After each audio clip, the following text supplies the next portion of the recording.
Les statistiques du ministère des Eaux et Forêts sont inquiétantes. En Côte d'Ivoire, en 2016, les feux de brousse ont fait 17 morts et plus de 15 000 hectares de cultures agricoles partis en fumée. En 2017, on dénombre 3 morts. Pour le ministère des Eaux et Forêts, il faut absolument changer la donne. 0 feu de brousse pour l'année 2018 en Côte d'Ivoire, c'est la mission que le département ministériel des Eaux et Forêts s'est assigné à Tébissou, dans la région du Bélier. Pour y parvenir, le ministère ivoirien des Eaux et Forêts a lancé la 22e édition de la caravane de sensibilisation des populations sur les nombreux dégâts causés par les feux de brousse. Les autorités politico-administratives au cours de la cérémonie ont appelé les populations à rompre avec les pratiques d'élevage et de chasse de gibier qui font disparaître le couvert végétal en Côte d'Ivoire.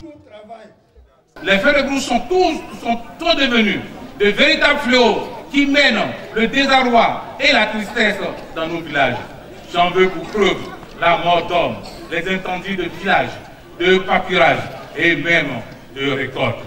Messieurs les ministres, mesdames et messieurs, devant toutes ces menaces, il nous faut agir.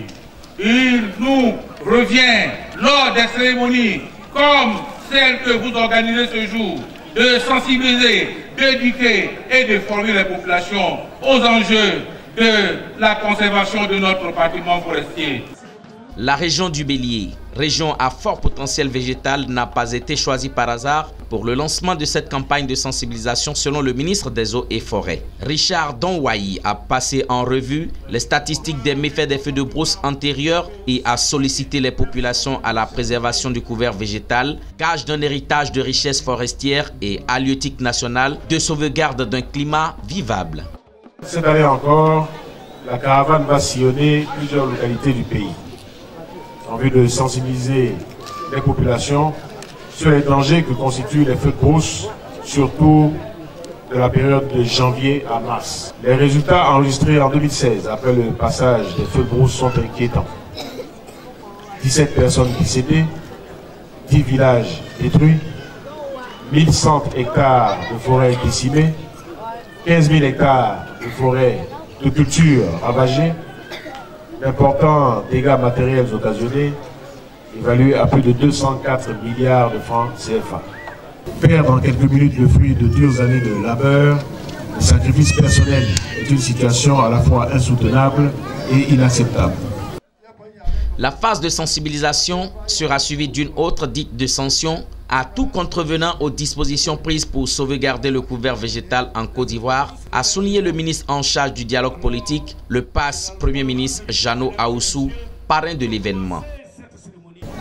Un comité de suivi spécial de cette mesure pourra être mis en place pour sillonner les pistes conduisant dans les plantations et procéder à des fouilles.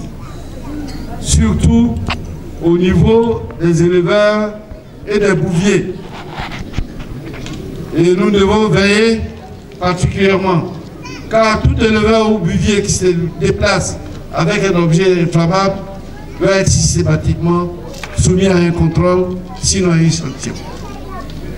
L'adoption d'une série de sanctions au niveau des villages contre tout contrevenant à ces mesures. À ce niveau, je voulais inviter les chefs à recourir aux sanctions traditionnelles qui font beaucoup d'effet sur les populations. Notons que des lots de matériel ont été remis aux organisations non gouvernementales qui se sont illustrées en 2017 sur ce chantier de sensibilisation et de lutte contre les feux de brousse. La démonstration d'un pare-feu, méthode de circonscription de feu, a clôturé cette cérémonie.